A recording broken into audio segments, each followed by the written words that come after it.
অবশেষে হামাসের হাতে থাকা অবশিষ্ট ইসরায়েলি জিম্মিরা মুক্তি পেতে চলেছে আজ। বিনিময়ে ইসরায়েলের কারাগার থেকে ছাড়া পাবে ফিলিস্তিনি বন্দীরা।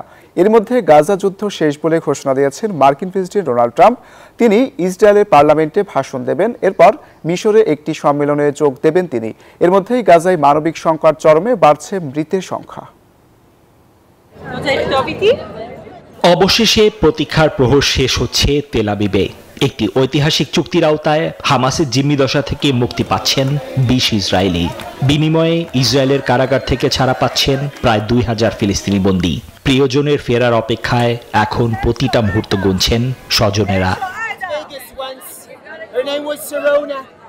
জিম্মিদের প্রত্যাবর্তনকে ঐতিহাসিক ঘটনা বলে আখ্যা দিলেন ইসরায়েলি প্রধানমন্ত্রী বেনিয়ামিন নেতানিয়াহু। আমরা দুর্দান্ত বিজয় অর্জন করেছি, এমন বিজয় যা অবাক করে দিয়েছে সমগ্র বিশ্বকে। এই মুক্তির আবহেই মধ্যপ্রাচ্য সফরের পথে নাটকীয় ঘোষণা দিলেন মার্কিন প্রেসিডেন্ট ডোনাল্ড ট্রাম্প। তার কথায় গাজার যুদ্ধ শেষ। সোমবার ইসরায়েলি পার্লামেন্ট নেসেটে ভাষণ দেওয়ার কথা রয়েছে তার। এরপরই যোগ দেবেন মিশরের শার্ম আল শেখের শান্তি সম্মেলনে।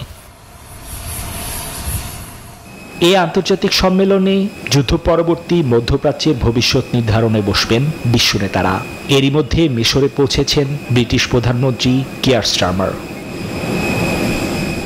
এদিকে যুদ্ধবিরতির মধ্যেই ২৪ ঘন্টায় গাজায় উদ্ধার করা হয়েছে আরও শতাধিক মরদেহ।